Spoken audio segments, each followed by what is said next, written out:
Historia 1. La leyenda del Cristo que abre los ojos. Si alguna vez estás solo en una iglesia antigua y sientes que alguien te mira, no alces la vista al altar. Porque si el Cristo abre los ojos, es porque ya vio tu final. En un pueblo pequeño de Hidalgo, existe una capilla olvidada entre matorrales y tierra agrietada por el sol. Nadie va ahí desde 1994. Pero antes, cada domingo, la gente llegaba desde lejos solo para ver la figura del Cristo crucificado que colgaba sobre el altar. Tenía una expresión serena, los ojos cerrados, el rostro inclinado hacia abajo. La gente decía que transmitía paz. Pero lo que nadie sabía, era que esa imagen, no era como las demás. En agosto del 1994, un joven documentalista llamado Tomás Villarreal viajó al pueblo buscando historias de fe para su proyecto de tesis. Así que alguien le habló de esa iglesia diferente. No era famosa, ni estaba en el mapa, pero decían que el Cristo tenía algo especial. Tomás llegó una tarde nublada. El templo olía a humedad, a madera vieja, a piedra caliente. Montó su cámara frente al altar y comenzó a grabar. Pero mientras ajustaba el foco, notó algo raro. Por un instante, mínimo, fugaz, el Cristo parecía tener los ojos entreabiertos. Pensó que era un reflejo o un error de lente. Así que rebobinó el metraje. En cámara lenta, el Cristo cerraba los ojos. Y luego, los abría. No era un parpadeo mecánico. No era animatrónico. No era ilusión óptica. Era como si la estatua lo mirara. Pero lo más perturbador fue que, mientras revisaba los cuadros uno por uno, en uno de ellos se podía ver otra cosa. Una figura en el fondo. Parada. En completa oscuridad. Y no estaba ahí cuando grabó. Tomás decidió pasar la noche en la capilla, decidido a obtener más pruebas. A la mañana siguiente, ya no era el mismo. Tomás pasó la noche en una de las bancas del templo. Tenía su cámara apuntando directamente al altar, grabando sin parar.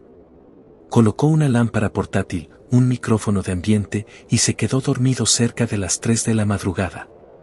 Pero a las 3:17, la cámara captó un sonido. Un susurro suave, como si alguien estuviera rezando. Pero las palabras no eran en español. Eran guturales, repetitivas. Como un salmo mal pronunciado desde muy atrás. Así que Tomás se despertó confundido, y al ver que la lámpara se había apagado, encendió su linterna. El interior de la capilla parecía más estrecho, como si las paredes se hubieran cerrado. Pero lo peor fue que el Cristo ya no tenía los ojos cerrados. Estaban completamente abiertos. Negros. Fijos. Dirigidos directamente a él. Tomás no supo qué hacer. Pensó que era una pesadilla o que el cansancio le estaba jugando una mala pasada. Así que se acercó con la linterna temblando en la mano. Pero a medida que avanzaba por el pasillo central, las bancas comenzaron a crujir. Una por una. Como si alguien invisible se levantara de cada una. Grabó todo. Lo revisó esa misma madrugada en su computadora. Y ahí estaba. En el metraje, detrás de cada banca vacía, se veían figuras estáticas. Hombres, mujeres, niños, todos con los ojos vendados. Todos mirando hacia el altar. Todos quietos. Hasta que él pasaba cerca. Y uno a uno, comenzaban a mover la cabeza. Pero lo más macabro fue el sonido de fondo. En el segundo 5:42, cuando Tomás gira hacia el altar, se escucha una voz clara, masculina, grave. No estaba en la iglesia. La voz dijo: ya abrió los ojos. Ahora quiere los tuyos. Tomás huyó del lugar al amanecer. Así que fue a un hotel del pueblo, empacó todo y se subió al primer autobús a Pachuca. Pero jamás llegó. Su cuerpo fue hallado a la orilla de un camino rural, con la cámara clavada en el pecho usando clavos de metal oxidado. Y sus párpados. Cosidos con alambre. El forense concluyó que había muerto desangrado lentamente, consciente, sin haber sido atado. Como si hubiera aceptado su destino sin resistirse. En el video hallado en la tarjeta SD de su cámara, lo último que se escucha es su propia voz, susurrando: perdónalos, porque ya no ven. Lo más extraño es que en el video final, al fondo, la figura del Cristo en el altar ya no tiene rostro. Solo un hueco. Y sobre él, alguien había escrito con sangre. Uno más. Faltan 6. Tras la muerte de Tomás, el caso fue manejado con silencio absoluto. El informe policial desapareció del sistema. Su familia nunca vio el cuerpo. Solo una urna cerrada. Pero uno de sus amigos, Julián Méndez, editor de video, recibió días después un paquete sin remitente. Era un disco duro. Y dentro, el último metraje grabado por Tomás. Casi 2 horas de video sin cortes. El altar. El Cristo. Y lo peor, las sombras. Julián intentó editarlo para incluirlo en un documental universitario, así que lo proyectó en una sala oscura, con el volumen al máximo. Pero apenas pasaron 15 minutos cuando sintió algo raro. El aire se volvió denso. Y un olor a carne quemada y cera vieja invadió la habitación. Puso pausa al archivo. Y en la pantalla congelada, el Cristo tenía la boca entreabierta. No como si hablara. Como si estuviera gritando. Así que rebobinó el metraje y lo convirtió en imágenes estáticas para analizarlas cuadro a cuadro. Y ahí fue cuando lo encontró. Cada minuto, en intervalos exactos, aparecía una figura distinta en las filas del fondo. Nunca se repetían. Siempre estaban de pie, cubiertos con mantos, y de sus bocas salía humo negro. 7 figuras en total. La última era Tomás. Pero no era su rostro normal. Tenía los ojos arrancados. La boca cosida. ¿Y en el pecho? El mismo símbolo que alguien había tallado en el altar de la iglesia, una cruz invertida con el número 5. Julián pensó destruir el disco, pero lo conservó en una caja fuerte. Días después comenzó a perder la vista. Primero, destellos negros. Luego, manchas. Hasta que un día, se despertó completamente ciego. No hubo diagnóstico. Ninguna causa médica. Cuando su esposa revisó la habitación donde él trabajaba, encontró la pantalla encendida. La imagen congelada del Cristo. Con los ojos abiertos. Y una sonrisa torcida. Esa misma noche, Julián se suicidó. Dejó una nota, escrita en braille, que decía: Él no está en la cruz. Él sale cuando lo miras. A partir de entonces, cada persona que ha accedido a esa grabación ha sufrido lo mismo: pérdida gradual de la vista, visiones deformadas, voces que repiten oraciones en idiomas extintos. Nadie sobrevive más de 7 días después de ver al Cristo abrir los ojos. La iglesia fue clausurada. Pero la leyenda dice que en Semana Santa las puertas se abren solas. Y si entras y el Cristo te mira, no importa que cierres los ojos. Él ya te vio primero. Hoy, nadie sabe dónde está el Cristo original. Algunos creen que fue retirado y escondido por el clero. Otros dicen que nunca fue tallado por manos humanas. Pero en algunos videos viejos que aún circulan por la Deep Web, se ve el momento exacto. Cuando la estatua parpadea. Y justo después, comienza a bajar de la cruz. Descalzo. Y con los ojos, completamente abiertos. Historia 2. La leyenda de la señora del metro vacío. Si estás en un vagón del metro completamente vacío, no mires al fondo. Si ves a una señora de espaldas, no la llames. No la toques. Porque no está sola. Y tampoco estás tú. Durante décadas, trabajadores del metro de la Ciudad de México han contado una historia que siempre empieza igual: un último tren, un vagón vacío, y una mujer sentada sola. Siempre en el mismo asiento. Siempre con el rostro cubierto. Pero lo que muchos ignoran es que esa historia tiene una base real. Un caso registrado. Y terminó en tragedia. En 2017, Eric Lara, operador de mantenimiento nocturno de la línea 9, fue asignado a revisar las cámaras de vigilancia del convoy antes de que partiera a Cocheras. Así que subió al vagón de cola a las 2:08 de la mañana, haciendo un recorrido rápido, linterna en mano. Todo parecía normal. Pero cuando llegó al último vagón, notó que una de las bancas tenía marcas frescas de humedad. Como si alguien acabara de sentarse ahí. No había nadie. O eso creyó. Al regresar al centro de monitoreo, revisó la cámara del vagón. Y ahí estaba ella. Una mujer de cabello blanco, lacio, vestida completamente de negro, sentada exactamente donde él había estado hacía minutos. Pero lo que lo puso nervioso fue el siguiente fotograma. La mujer ya no estaba en la banca. Estaba de pie, mirando directamente a la cámara. Eric pensó que se trataba de un error del sistema. Pero las cámaras del metro no tienen fallas de continuidad. Las grabaciones no saltan cuadros. Así que volvió al vagón con otro compañero. Encontraron la banca seca. Pero sobre ella, había algo escrito en el respaldo, tallado con una navaja. Ella solo aparece cuando va solo. Esa misma noche, Eric rompió el protocolo y se llevó una copia de la grabación a su casa. Lo que captó en la madrugada siguiente, nunca fue incluido en el informe oficial. Eric no sabía por qué lo había hecho. No era la primera vez que veía cosas raras en las cámaras del metro, pero había algo en esa mujer, algo en la forma en que aparecía y desaparecía sin transición, que no le dejaba dormir. Así que decidió revisar el video cuadro por cuadro en su laptop personal. Pero al ponerle pausa en el minuto exacto donde la mujer miraba a la cámara, la imagen comenzó a temblar. Como si el archivo no quisiera detenerse justo ahí. Finalmente logró congelar el fotograma. Y cuando hizo su mal rostro, se dio cuenta de algo imposible. La mujer no tenía ojos. Donde deberían estar, había dos cavidades negras, profundas. No vacías. No humanas. Como si en lugar de mirar, absorbiera. Así que Eric se levantó, fue al baño, y se echó agua en la cara para despejarse. Pero cuando regresó, la laptop estaba apagada. Y el archivo, eliminado.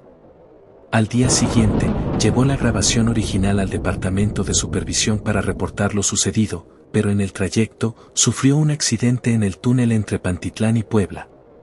No fue un choque. No fue una caída. Simplemente, se apagó. Los testigos dijeron que Eric se detuvo en seco a mitad del pasillo subterráneo. Se quedó mirando un punto fijo. Y luego empezó a caminar hacia las vías. Los guardias lo llamaron. Le gritaron.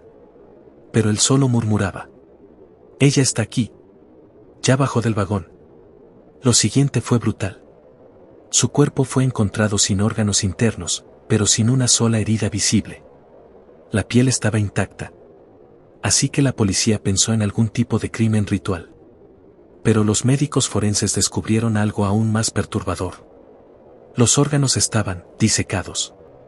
Como si hubieran sido succionados por dentro. El expediente fue cerrado como muerte no atribuible a terceros. Y el caso fue borrado del sistema de vigilancia interna del STC. Pero la grabación original no desapareció del todo. Un ingeniero de sistemas, amigo de Eric, hizo una copia espejo días antes del incidente. No la compartió. Solo la analizó. Y cuando la reprodujo en cámara lenta, notó un detalle aterrador. En los reflejos de las ventanas del vagón, la mujer no estaba sola. Detrás de ella, apenas visible, se formaban docenas de rostros, sin ojos, presionados contra el vidrio, como si quisieran salir. Después del funeral de Eric, su amigo, el ingeniero de sistemas llamado Julián Ortega, decidió abandonar el trabajo. Así que copió la grabación en un disco duro externo y se mudó a Cuernavaca. Creía que alejándose de la ciudad podría olvidar lo que había visto. Pero los rostros del video lo seguían apareciendo en sus sueños. Y cada noche, el mismo patrón. Un vagón vacío. La mujer de negro. Y luego, el reflejo. Docenas de rostros sin ojos, golpeando el vidrio desde el otro lado. Al principio pensó que era una pesadilla recurrente, así que llevó el video a un conocido suyo que trabajaba restaurando cintas analógicas para archivos históricos. Y lo que éste descubrió, fue peor de lo que imaginaban. La cinta original tenía una frecuencia anómala entre los 18 y 20 Hz inaudible para el oído humano, pero capaz de generar sensaciones de ansiedad extrema, paranoia e incluso alucinaciones visuales. Pero aquí no terminaba. Esa frecuencia no era constante. Se activaba cuando alguien miraba directamente a la figura femenina en la pantalla. Así que decidieron cortar el fragmento y analizar solo el silencio que se escuchaba antes de que la mujer apareciera. Y ahí estaba. Un susurro, apenas detectable, amplificado a través de espectrograma.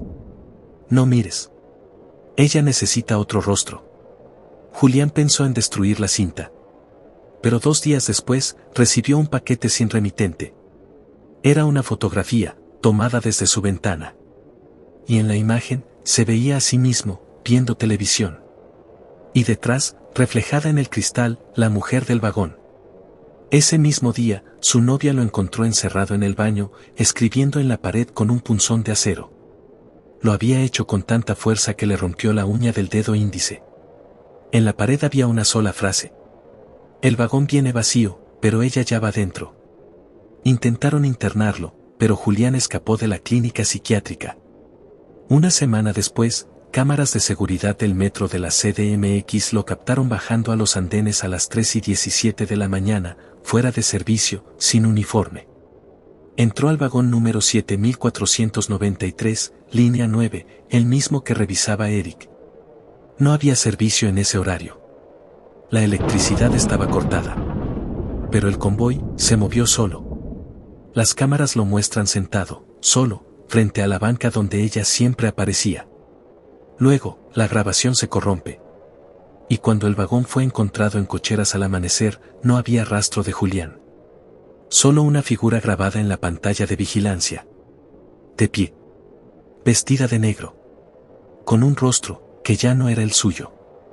Desde ese día, trabajadores reportan que el vagón 7493 aparece en horarios y estaciones distintas. Nunca con pasajeros. Nunca con luces. Solo con una figura sentada al fondo, de espaldas. Y si el vagón se detiene frente a ti, no subas. Porque en cuanto cierren las puertas, la señora del metro vacío elegirá un nuevo rostro para usar. Y quizás sea el tuyo. Historia 3. La leyenda del silbido que atrae la muerte. Si alguna vez escuchas un silbido en la oscuridad, no respondas. Solo quédate quieto. Y espera. Porque si silbas de vuelta, no vas a morir de inmediato. Durante años, en un pequeño pueblo de Veracruz, circuló un mito que todos conocían, pero nadie se atrevía a investigar, un silbido fúnebre que, según decían, solo lo escuchaban los que iban a morir. Era suave, insistente, y parecía acercarse aunque nadie estuviera ahí. Muchos lo tomaban como una leyenda rural, algo que se contaba en fogatas o velorios. Pero en 2019, un joven técnico en telecomunicaciones llamado Luis Rentería encontró algo que nunca debió escuchar. Luis trabajaba instalando antenas de radio en zonas rurales. Así que cuando le ofrecieron revisar una estación abandonada en las afueras, aceptó sin pensarlo. Le advirtieron que esa torre llevaba años fuera de servicio porque algo raro captaba en las grabaciones. Pero él no creía en supersticiones. Era el típico escéptico que se reía de lo paranormal. Al llegar, encontró la caseta de control sellada con cadenas oxidadas. Pero rompió el candado sin pensar mucho y bajó al sótano donde estaban los equipos de grabación antiguos. Así que, para pasar el tiempo, conectó una vieja consola de cinta magnética que aún tenía electricidad. El carrete comenzó a girar. Silencio, estática, hasta que una voz apenas audible susurró algo en náhuatl, y luego, lo escuchó. Un silbido. Agudo. Lento. Con ritmo. Como si alguien estuviera imitando a un humano, pero fallando. Luis se rió.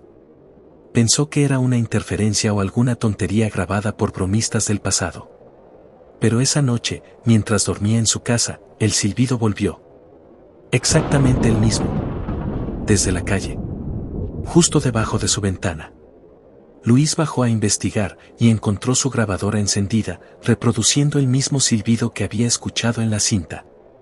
Pero él no la había traído consigo. Luis se quedó congelado. La grabadora estaba en el suelo, con el carrete girando. El silbido, idéntico al de la estación, salía por el altavoz con una nitidez perturbadora. Pero él juraba que la había dejado en el sótano de la torre, a más de 20 kilómetros. Así que la recogió, apagó el aparato y subió a su habitación, confundido, creyendo que alguien le estaba jugando una mala broma. Pero esa noche, no pudo dormir. Cada vez que cerraba los ojos, escuchaba pasos en la grava del jardín. Ruidos secos. Como si alguien caminara en círculos, silbando, con ese mismo tono agudo, largo, casi burlón. A las 3:11 de la madrugada, el foco del porche se apagó solo. Luis miró por la ventana. Nadie. Pero el silbido seguía. Y ahora venía del interior de su casa. Corrió por un bate de aluminio y bajó de golpe. Revisó puerta por puerta. Nada. Ninguna señal de intrusos. Así que fue al baño a echarse agua en la cara, convenciéndose de que todo era un efecto del estrés. Pero al alzar la mirada, vio algo que quebró su lógica. Detrás de él, en el espejo empañado, había una figura alta, negra, con un rostro sin rasgos. No tenía ojos, ni nariz, ni boca. Solo una silueta, y su reflejo no coincidía con lo que había en la habitación. Luis se giró bruscamente. Nada. Estaba solo. Pero en el espejo, la figura permanecía. Y silbaba. Luis corrió, tomó su camioneta y manejó de vuelta a la torre esa misma madrugada. Así que decidió destruir la cinta. Sacó el carrete, lo quemó con gasolina y juró no hablar del tema nunca más. Durante semanas, el silbido desapareció. Pero no terminó ahí. Un mes después, su novia lo encontró parado frente al espejo, completamente inmóvil. Había dibujado círculos en las paredes, con su propia sangre, y decía que el eco quería salir. Lo internaron por esquizofrenia. Pero el médico psiquiatra que lo trató encontró algo más perturbador. Luis tenía marcas de quemaduras en el oído interno. Como si algo lo hubiera estado desgarrando, desde dentro. Lo mantuvieron bajo vigilancia por riesgo de suicidio. Pero una noche, el guardia escuchó una grabación activarse sola en la sala de terapia ocupacional. Era una cinta que nadie había reproducido en años. El mismo silbido. Y al llegar, encontraron a Luis colgado, pero sin dejar rastro de la cuerda. Solo estaba ahí, flotando. Y el audio seguía corriendo. Días después, alguien robó esa grabación del hospital psiquiátrico. La subieron a internet. Solo unos pocos la han escuchado completa. Algunos dicen que, si lo haces, esa figura aparece detrás de ti. Y comienza a silbar. La grabación de Luis, extraída del hospital psiquiátrico, apareció por primera vez en un foro oculto de la Deep Web. El archivo se titulaba solo con un número, 311 BAB. No tenía descripción. Solo un link de descarga y una advertencia: usa audífonos. No escuche solo. Pero la curiosidad pudo más. Un youtuber mexicano de contenido paranormal llamado El Vía Crucis Urbano descargó el archivo y decidió incluirlo en uno de sus videos como un simple experimento sonoro. Así que lo subió con un título llamativo: ¿puedes resistir este sonido maldito por un minuto? Nadie imaginó lo que vendría después. Las primeras horas fueron normales. El video recibió pocos comentarios. Pero luego, comenzaron a aparecer mensajes extraños. Gente diciendo que escuchaban el silbido incluso después de quitarse los audífonos. Otros aseguraban que, durante la reproducción, sintieron que alguien se paraba detrás de ellos. Una chica escribió que el audio la hizo vomitar, y no por sugestión. En el hospital le detectaron sangrado nasal, presión auditiva extrema y espasmos involuntarios. Así que el video fue reportado y retirado por contenido sensible. Pero ya era tarde. El archivo había sido replicado en foros, copiado en servidores espejo, reenviado por mensajes privados. Y la maldición seguía propagándose. Semanas después, el creador del canal fue encontrado muerto en su departamento en Tlalnepantla. Lo aterrador fue el estado del cuerpo. Los huesos de sus piernas estaban pulverizados, como si hubiera saltado desde un 8º piso, pero su departamento estaba en planta baja. Lo más inquietante fue la grabadora de casete sobre su escritorio, reproduciendo en bucle el archivo 311 BAB. A partir de entonces, el silbido se convirtió en un fenómeno de culto. Hay quienes lo usan como prueba de valentía en comunidades secretas. Se envían el archivo como un reto, como una cadena. Y siempre pasa lo mismo. Primero, escuchas el silbido. Luego, la electricidad empieza a fallar.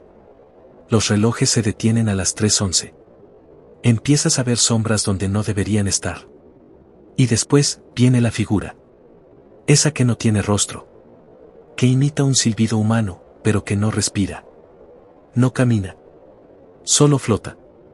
Y aparece donde menos lo esperas, en la radio del coche, en el fondo de una videollamada, reflejada en la televisión cuando está apagada.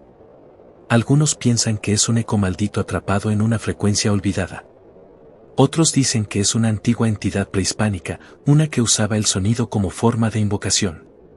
Pero todos coinciden en algo: si lo escuchas, nunca lo olvidas. Hoy en día, nadie sabe cuántas copias del audio quedan en circulación. Se cree que hay al menos una activa en la dark web y otra oculta dentro de un canal abandonado de YouTube con 0 suscriptores. Dicen que si lo encuentras y lo escuchas, no vas a morir de inmediato. Vas a empezar a silbar. Y cuando lo hagas, ya no serás tú el que controle tu cuerpo. Solo serás una frecuencia más. Una más de la leyenda del silbido que atrae la muerte.